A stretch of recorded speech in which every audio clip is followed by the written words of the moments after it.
Hi guys, so today I want to talk about the 7 habits that has changed my life. And obviously everyone has different habits and everyone has different kind of style to their lifestyle. What I really want to share is something that I've tried and tested and has worked for me, and I hope that sharing this with you, you can then try it and see if it works for you, see if it benefits your life in any way. And these are the things that I kind of wish I'd known a couple of years back, because it has made a huge difference to my life. So without further ado, let's get started. Number one thing that has completely changed my life is meditation and also mindset. And I feel like the two are linked together, because when we were kids and when we were growing up, we had a lot of messages kind of sent to us from different people, for example our friends and our parents, people that we kind of hang around with. And what you don't always notice, but you kind of do notice when you are an adult, is your viewpoint. It may be very different to people you come across, and your viewpoints are obviously built around things that you've seen, things that you read, and also the people around you. So I started meditating when I used an app called Headspace, and it was quite a good app. It helped me calm down during the day, and when I was having quite stressful days, I would take 10 to 15 minutes out of my day to kind of listen to the Headspace app and the recordings. And what I would try and do was work on my breathing to understand, to be able to calm down. That really helped me. So that is something else that I kind of learned during meditation, was controlling my breathing. So things that you can think about is if you breathe in for 6 seconds and if you breathe out for 6 seconds. So for example, let's do it together now. So let's breathe in for 6 seconds. So 2, 3, 4, 5, 6, and let's breathe out. If you do that for about 3 times or 4 times, that initially will calm you down, because you're concentrating on your breathing and you're not concentrating on anyone else or anything else or your thoughts. So meditating, breathing, and then also how I use meditation to change my mindset. So after using Headspace, I found online some different playlists. So I use Spotify to Google some meditation playlists, and I just found stuff that resonated with me, which I found really useful. And you should definitely listen to it too, because if you have Spotify, then it's free. And do this for 10 to 15 minutes. What I would notice is that every time that I meditated was that I would come out a lot calmer. I would be able to kind of work on the things that made it difficult for me or made it stressful for me. So I would be able to work through the initial things, and then that would kind of take the stress away from me. And that just added so much value to my life, because you would be able to go into a meeting, or you would be able to go into something and not be stressed and be really calm, and you would be present in the moment. So those are some of the couple of things that have changed when I meditated. And still today, I carry on meditating, especially kind of in the mornings or in the afternoons when you want a break from your day. And what I found extremely useful is that if you find something that you resonate with, so a playlist or whatever, what you should do is listen to it for 21 days. And when I say 21 days, you can listen to it for more, you can listen to it for a month. Actually understand what the person is saying, and it helps you kind of embed that into more of your long-term memory instead of your short-term memory. Because say for example, if you just think about it as learning something new, so if you're watching a lecture, watching it once is great, but think about if you watched it every single day for 21 days, you will probably be able to repeat exactly what the lecturer has said, or you will be able to put those points in your head. You would just understand everything a lot more.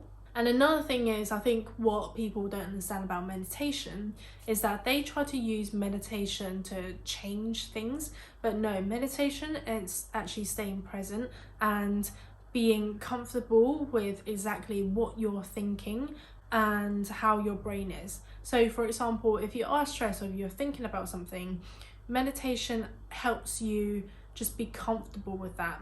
So you have to say to yourself that yes, it's okay to have these thoughts, and I don't have to change it. I just have to be still and be comfortable with these thoughts, you know. And this leads on to the second habit that has changed my life. So the second habit that has changed my life is amazing. So this one is journaling. And what I try to do is I try to journal mostly in the evenings. This is because I have kind of gone through my day and I use journaling as a way to download all of my thoughts onto paper. So when I go to sleep, I'm not thinking about stuff that my brain would usually think about. I'm not thinking about work, I'm not thinking about anything. And I can go to sleep peacefully without thinking about it because I've written it down. And if you think about your brain as a computing system, so your computing system only has a max amount of capacity or memory, right? So once you've built up enough memory into your computer, you have to move it somehow, either move it into trash or move it onto USB. So think about your brain as your computer and your journal as your USB. And if you think about it in that sense, then you're essentially moving everything you've thought about inside your brain and just moving it into USB as a file, you know, just dropping everything that you have and pushing it aside to another capacity, another memory, which is your book and your journal. And what's really great about writing your journal is that if you have feelings or if you have strong emotions about something, writing it in a journal actually puts that emotion somewhere else, so you can have a way of releasing your emotions and you're not bottling your emotions up. So if you're dealing with something that's very difficult to deal with and you have anxiety around it, this is when your body kind of builds up the flight or fight system, and you really don't want your body to be stressed in that way. So writing something down means that you can prevent your body from going down that route. And essentially, once you've written it down, your mind is free from that. On top of that, it gives a way for your mind to actually understand and process exactly what's going on. And what's really great is that I sometimes pretend that my diary or my journal is my best friend. So I would say, dear XYZ, a name of a best friend. I would use it as a way to kind of communicate with her and him or him, to just say, okay, today I did this and blah blah blah. Maybe there's some things that you don't feel comfortable with talking to someone about, then you can use it as a way as a release. So it's just something that has been very useful to my life and has just helped me free up brain space. And once I realized that I freed up that brain space, my brain capacity can be used to just focus on tasks, and it can be used to do something quite efficiently without having 200 things in my mind. I also have a to-do list, so any little things that I think I need to do, I write those all down. So then I don't actually think about those in the middle of the day because I know I've written it down, right? And that's what's brilliant about having to-do lists. So the third thing that I've done is having a personal trainer app. So having a virtual personal trainer is great for me because sometimes when I don't know what kind of exercises I want to do, instead of Googling YouTube or looking at Instagram for inspiration, I have an app for it, and it just takes me through the step-by-steps and the rounds that I need to do for the day, and it also keeps me on track as well, and it keeps me accountable.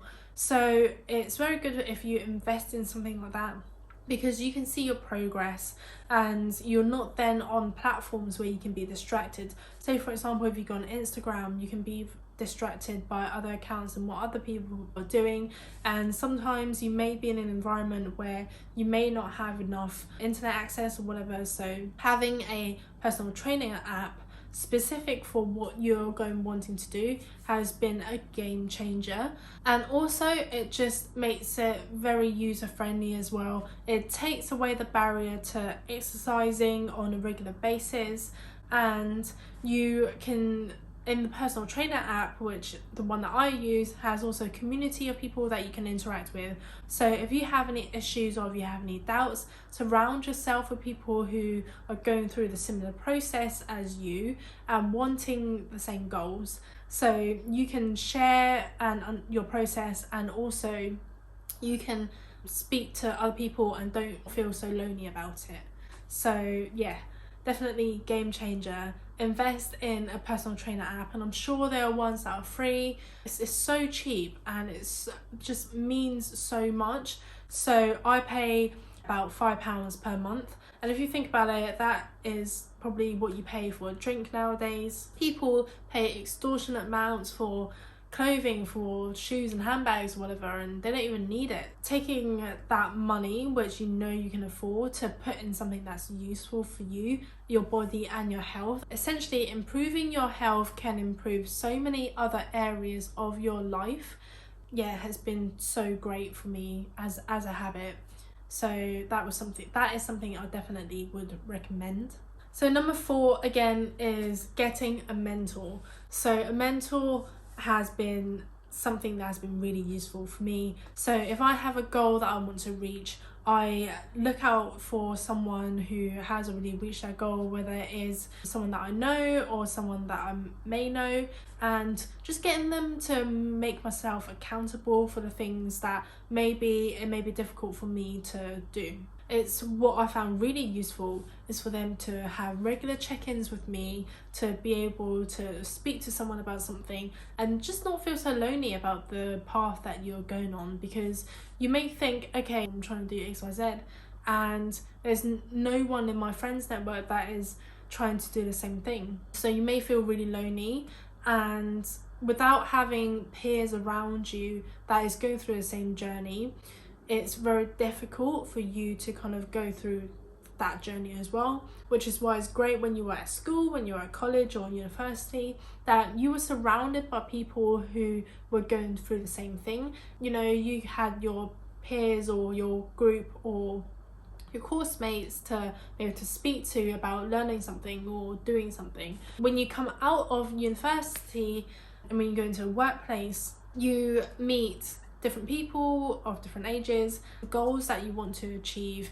may be very different from one person to another, which is great because you're exposed to different people, but you also want to try and surround yourself with people going through the same thing, and that would help kind of motivate you, keep you consistent, help you be accountable. Having someone who is a couple of steps ahead of you will be amazing as well, because they will be able to guide you and give you tips and tricks of exactly what has helped them.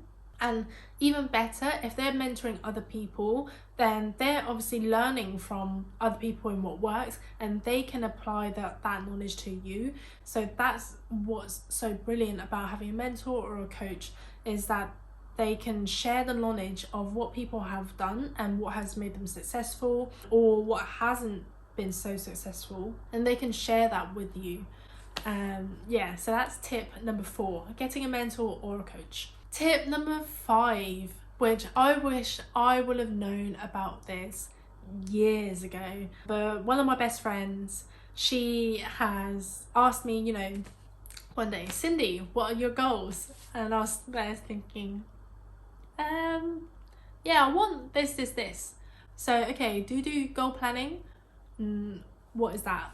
So goal planning is essentially breaking down the things that you want in life and the goals that you want to achieve, taking a step back and breaking that down into something that is achievable. So if you want to, let's say, go on holiday, and I want to travel to America, for example, okay, how are you going to do that? So if you think about the planning process that takes place when you're trying to do something, so if you're going from one destination to another, going from UK to America, okay, how much is it going to cost you? How are you going to save for it, for example? How are you going to fund it? And if you have these goals, and if you have a couple of goals in your year or your life that you want to do. Try and break that down into yearly goals, and then quarterly goals, and then monthly goals. And once you have your monthly goals, you can then kind of understand, okay, what are the key activities that I will do to move the needle on this goal, and write down the key activities. Then you can start planning those key activities into your daily rituals or in your day, to then book out a slot. Say, okay, if I am gonna go on holiday to America, I need to research where I'm going. So researching destinations or researching what there is to do is key, and that is something that I will try and do on a weekly basis. So I will write in my diary and plan my time out to go at 7 p.m. on a Wednesday. I would research destinations for America. This has been so good for me because you can actually concentrate on the activities that will move the needle forward on what your goal is. So you're not doing 50 different things, you're just doing the 3 or 4 things every single day or every single week to move from your A destination to your B destination. On top of goal planning, what you should really do is time audit. So understanding where you're spending your time and what you're doing in your day has been so key. Because say for example, if you're working a full-time job and then you want to make the most of your evenings or your weekends, you don't have that much time to spend. So you want to be making use of your evenings and making use of your lunch times or your mornings or whatever spare time that you have critically towards the goals that you're trying to achieve. And then every quarter you want to assess, okay, how close am I to that goal? Have I achieved what I want to achieve? Could I have done things better, for example? And goal setting has been a game changer for me again, because it has helped me get clear of actually, okay, what do I want to achieve in life and how am I going to get there? So building that roadmap to get to where you want to go makes it really easy for you, because you then understand what is it that you need to do to be able to do something. So for example, planning a trip to America. Yeah, so goal setting and managing your time has been the best thing that I guess that I've done for myself. And what a lot of people don't really appreciate is just how precious their time is. So when people sit around, for example, to complain that they're bored, I really disassociate myself with those people, because they don't actually understand, okay, the time that they're wasting being bored, they can actually be efficient and, I don't know, learn something new or try and improve something or work towards something.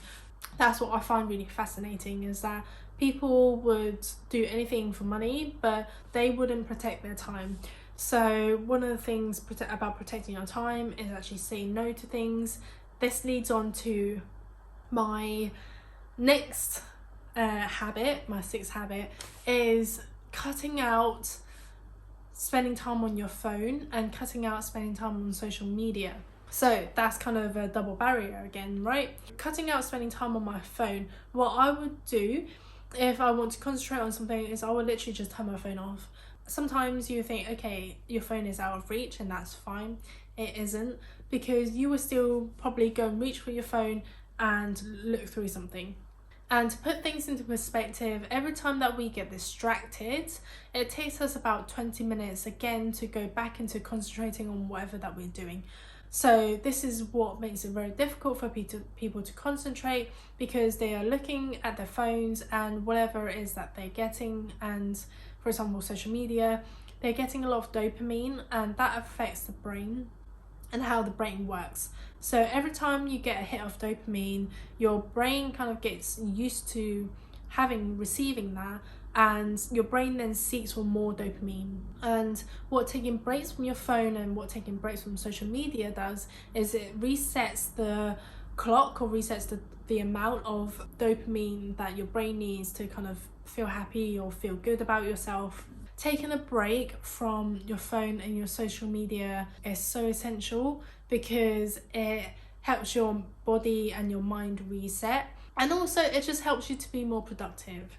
If you can think about it, one day without your phone, and that may be very daunting to you, the more daunting something is, the more that you have to try and do, because the more benefit you'll gain out of it.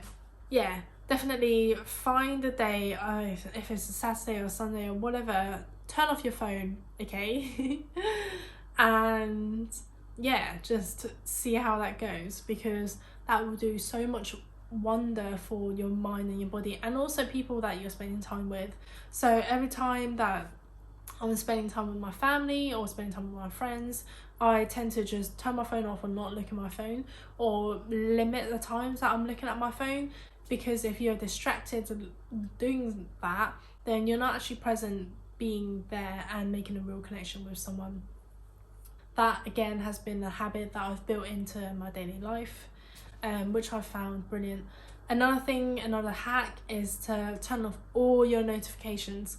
So I turn off every single notification, including things like my WhatsApp and my communication tools, just because I don't want to be distracted from a notification. And if people are definitely trying to get hold of you, they would ring you, that would be more urgent. And even if they can't get hold of you, they can leave a voicemail. So nothing is really too urgent. I've also moved all my emails off my phone into my computer. So because I've found myself kind of constantly checking my emails, and that was taking a lot of my time. So from doing that one thing, I now check my emails maybe once a day, maybe once every 2 days. And I do a quick 10-15 minutes or however much I spend on my emails on my laptop, and that's it. And I don't need to go back and revisit it. So that again has been another game changer and another habit to build that has changed my life. The 7th habit that has changed my life has been not listening to everyone's opinion. And this one thing has been so difficult for me to change, because I used to be the person who would ask, 15 people for one thing and ask them, okay, what do you think about this? But instead of doing that now, I actually ask myself, what do I think about it? And that has helped me make better decisions and be able to kind of sit better with the consequences of my decisions, because I'm no longer asking 20 people for advice. I'm just asking myself what I really want, and maybe I'll ask 1 or 2 people. And sometimes even with the people closest to you and the people that you respect and you rate highly, you can dismiss their opinion because it doesn't sit well with you. And feel free to do that for anyone in your life. So it doesn't matter how close that person is to you, it doesn't matter what they've gone through in their life experience. This is your life, and you're the one that needs to take control of it and take ownership of where your life goes. You can technically choose anything you want in life. And I think that if you put your mindset to something, and if you put your mind to achieving something, you can go and do that. If you think about someone who's actually done something, they are no more special than you are. There is nothing that's different that they have that you don't have. So definitely, if people are giving you opinions that you don't agree with or that doesn't sit well with you, even if you respect them, even if they're your mentors or whoever, just make sure that you have the right and you have control of disregarding that opinion. And you can disregard the opinion in a really respectful way. You can say, great, you know what, I think I would like to kind of agree to disagree. I see your point of view, but I don't think that I would ever think this way. And it's a really great way to grow up, and is really respectful to kind of say, okay, I see your way and I don't agree with it. It doesn't always have to turn into an argument. It doesn't always have to turn into something bad, and that person will probably respect you more for having an opinion that doesn't agree with them. So you should be stronger with voicing those things and not just kind of sit on the fence and be like, okay, yeah, that's fine, because then you're not being truthful to yourself and you're not being truthful to the people around you. And that has been a game changer for me when I've kind of put myself first and I've been truthful to myself, understanding my goals and understanding what I want in life, and understanding, yeah, that may be different to what someone else wants in life, and that's okay for them because they're the ones that's living their life. I'm not having to live their life, right? I'm not having to, wake up and be in their body, so that's fine. So yeah, that is one thing, again, a habit, something that I have kind of embedded in my daily life. You can respect other people's opinions but have different opinions, and just be strong in your mindset and understanding, okay, what you think may be different to what other people may think, and that's okay, right? Because everyone is different, everyone's unique, and that's what makes you special, and that's what makes them special, is that they have their own thoughts, they have their own ways of doing things. So again, flipping that round on its head, so you should be okay when someone else disagrees with your opinion too. That is something that you should definitely try and embed in your everyday life. So yeah, these are the 7 habits that has changed my life, and I hope that this has helped you in some way with yours. Thank you so much for watching again, and I will see you in the next one.